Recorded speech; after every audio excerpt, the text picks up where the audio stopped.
gabadhan halkan aan fariintan nasteexada iyo taladan u diray waxa weeye xafso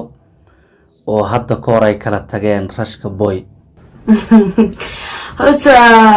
waa qaldanta aan u qaldantahay waxa dhaaday xafso oo qofkaas kala tageen qof oo maanta ani magacayga ugu aqoonin amaba magacayga aan sheegtay ay ugu aqoonin qof kale ay kala tageen anaad ima aqoonsanayo kaas buu qalad ku yeelay inuu soo rashka boy waxa ka liminayn baba xaga shaqo ku qaldan yahay rashka boy meesha maxaa keenay xafsad ka zaabay mara qofka baastigiisii badan la soo qaato gabadha youtube-ka ku soo gasha Queen Hafsa waa garanaysaan inta saaka badan inta sadii kartaa Hafsa loo qanaa youtube-ka waxay ku soo gashaa Queen Hafsa qofkii yaqaan uu yaqaan qofkan yaqaan youtube-ka igu soo daawana Queen Hafsa qora that's enough dhamaanteen ilaahay nahanuuniyo iska daa dadka mutaabaciya la socda ayade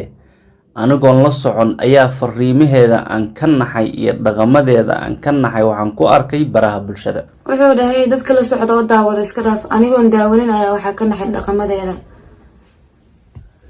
maxaa ku dhaqmaa horta walaashaas waxaan leeyahay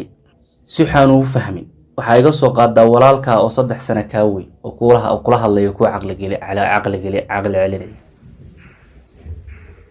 هذا سحنا يفهمين اوكي كما فهمه waxa ka soo qaadaa oo dhahay walaalka oo 3 sano ka weyn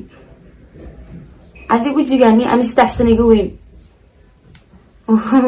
wayaab xabsa kun xagaa qalad faantay waa 3 sano ka weyn waxay muusaa inuu ku yiri 3 sano ka weyn waxa diga soo qaadaa walaalka oo 3 sano ka weyn macnaheedu waxa weeyaan adigu qof ka weyn iga soo qaad okay 3 sano ka weyn ay maaha marka iyaduna halka qalad faantay muuqaalo waxaan arkay aad aan uga naxay in dhalinyaro oo kale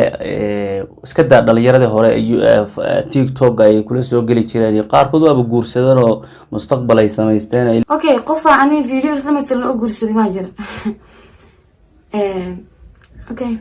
taa ma garan karo marka no comment aan wax guursaday waxa garan maayo muuqaalo waxaan arkay aad aan uga naxay aba saaxiib waxyaabaha TikTok ku arkay bala qofkii maskaxle iyo aqalna kulay garanaya waxa uu ka aamini karo anigu waxa arkay ma garanaysaa waxyaabaha qaar abax oo lahaa no yar ma wali no weyn baa wala nin dhalinyaro oo kale isna YouTube-leyda kamida ayaa waxaan arkay aad arrin dhaqan xun telefoon buu soo iibinayaa wuxuu soo iibinayaa dahab sida ay u sheegayaan de markaasaan social media la kaasa waaska camiraad badan yahay horta ko ninka dhalinyarada ay sheegayso magaca ayuu leeyahay magaciisana uu wacad isku day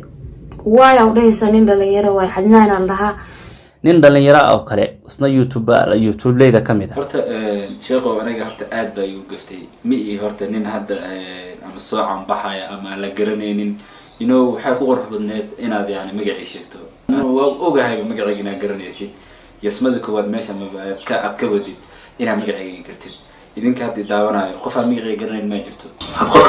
maxamed kunka qoon ma adigu ninkan magaciisa baratay wallahi aniga ilaaha ya sareeyo waxaan bartay in video ya xabso ay xanaaqsanid